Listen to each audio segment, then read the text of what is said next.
In today's world, gratitude is something that is very rarely seen. We sometimes fail to thank people for their effort, for their help, and for whatever they may do in our lives. And why is this so? Well, we see that in today's world, individualism is gradually creeping in. And we think that we can do everything by ourselves. Or, on the other hand, we may think that we are entitled to get everything. And therefore, we may wonder, why should we thank? He was supposed to do this. Or, I did it by myself. And here we see that because of this, we tend to become more self-centered and more egoistic.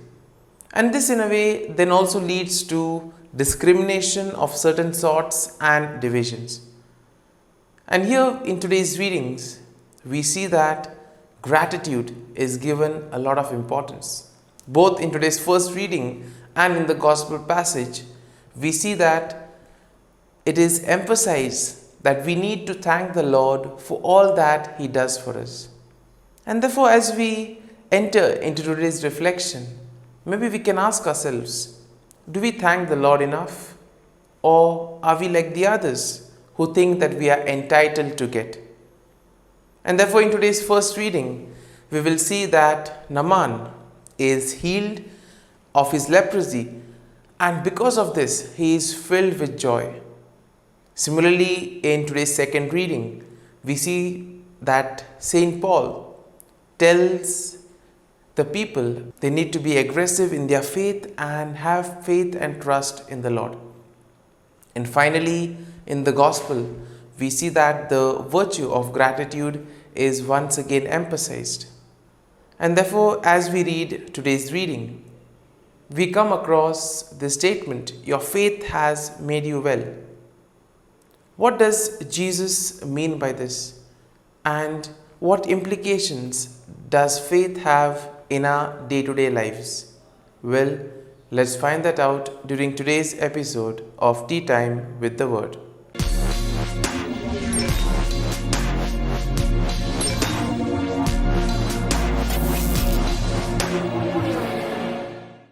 But before we can begin our reflection, let us take a look at the readings for the 28th Sunday in Ordinary Time.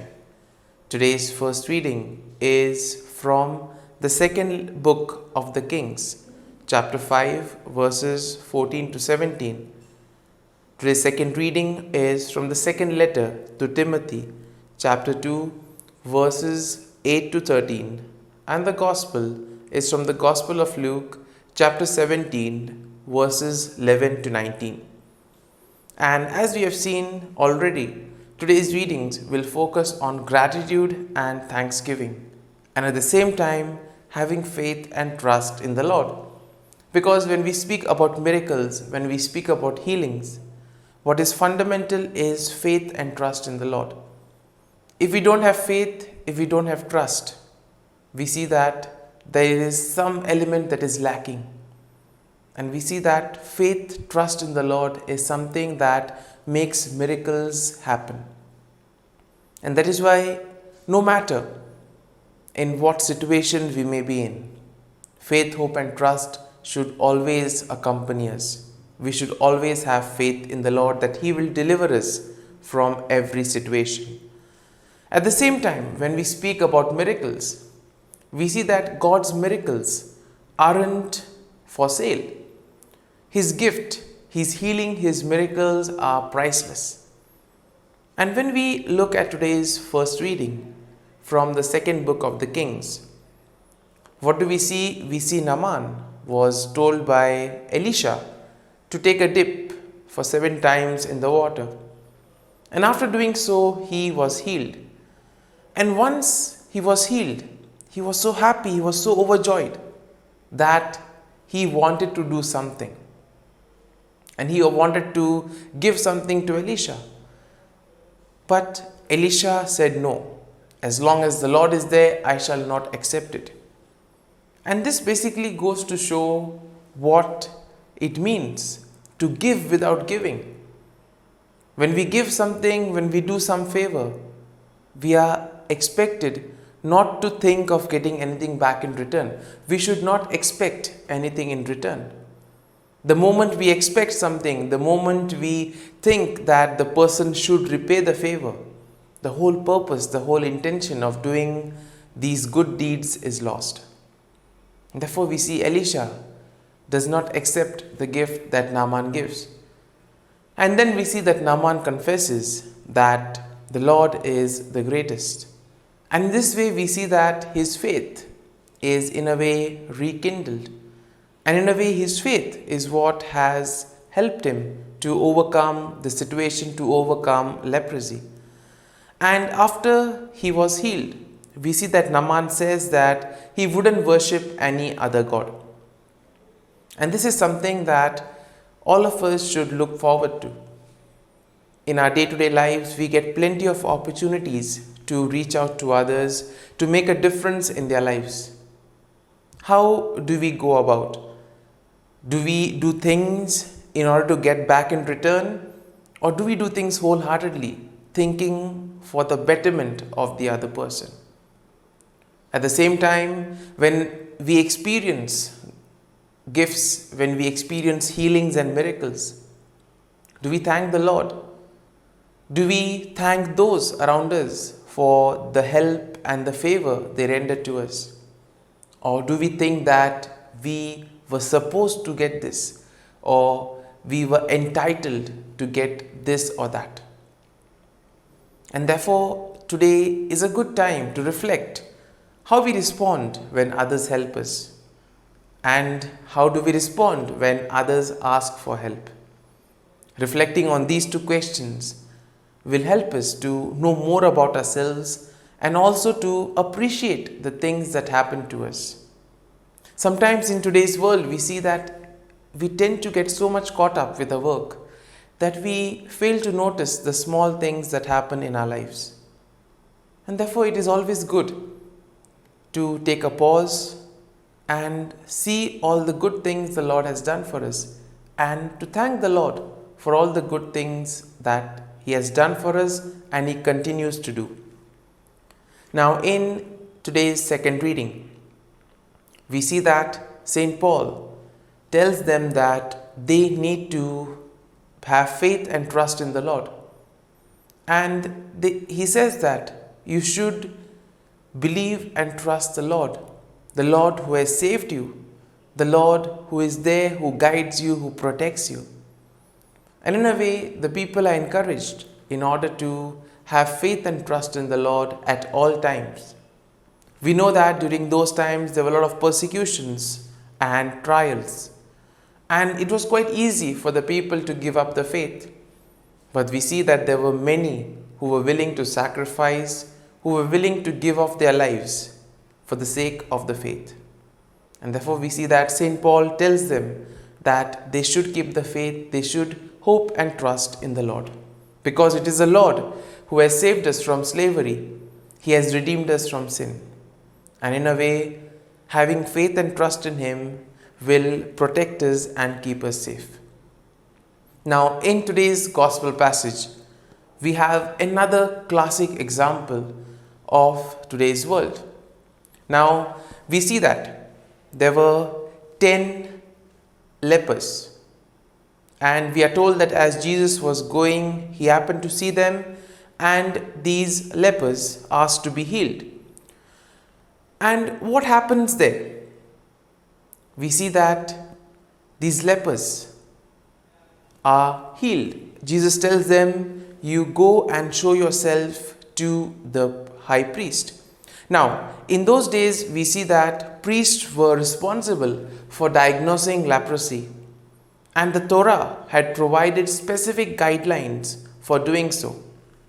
Now, a diagnostic of leprosy was treated like a death sentence.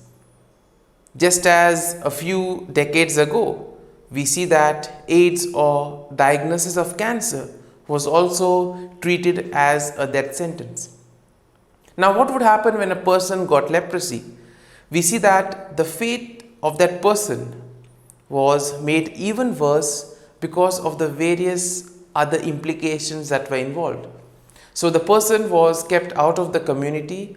The person would not be allowed to mingle with others. In a way, he was kept in isolation. All of us have the experience of what it meant to be quarantined during the COVID-19 pandemic.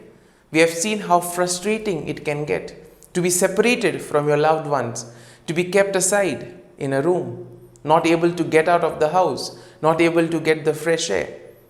And similarly, this was also the fate of the people who had contracted leprosy.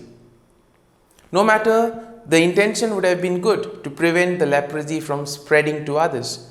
But we see that apart from that, there were also certain other social conditions that were applied. For example, whenever they were passing by, they had to say leper, leper to warn others that they had leprosy. And in this way, this not only affected their physical condition, but even mentally, they were drained, they were disturbed because it was quite a frustrating experience for them. And all this, the fate of those who contracted leprosy, was also mentioned in the law books. For example, it was said, "He shall dwell alone, outside of the camp shall be his dwelling." And this is what we find in Leviticus and also in the book of Numbers. And we see that the isolation experienced by these infected people would indeed have been terrible. Now we see that Jesus has mercy on them, he has compassion, and he heals them. And he tells them, "Go and show yourself to the priest." And as they are on their way to the temple, one of them realizes that he has been healed. And he immediately turns back and comes to Jesus and thanks the Lord. Now we see that 10 were healed, and this is exactly what Jesus asked the leper who came back to thank him. He says, "Were not 10 healed? Then why is it that only one has come?" Secondly, we see that the one who returned was a Samaritan.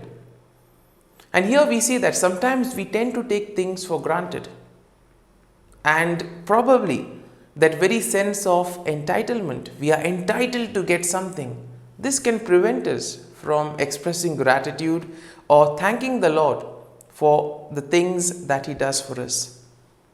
This was the same problem that the Jews had when it came to the law. Now, according to the scribes and the Pharisees, if you followed the law, you were entitled to be saved. For example, if you were circumcised, you would get entry into the kingdom of heaven. And in this way, we see that everything was based on human effort. There was nothing related to grace, mercy of the Lord.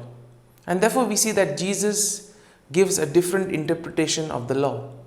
And today he emphasizes that we need to thank the Lord for every small thing that happens in our lives. Similarly, we see that St. Paul in today's second reading will tell Timothy, "I want you to train men, fight the good fight, and compete as an athlete and work like a farmer." In a way, we need to do everything, whatever we can, to help Jesus building the kingdom of God. And how can we do this? Our every small act. If we are charitable, if we show compassion to those around us, we will gradually create a society which radiates the peace, joy, and love of Christ. And therefore, as we reflect on today's readings, we pray for this grace, that we may be able to experience the miracles in our lives. Most importantly, that we may become aware of all the good things the Lord has done for us. And we may thank the Lord for all these things. Similarly, we also pray for the grace that we may use all our talents and gifts in order to make a difference in the lives of others, to reach out to others, and thus help Jesus in the work of building the kingdom of God. Amen.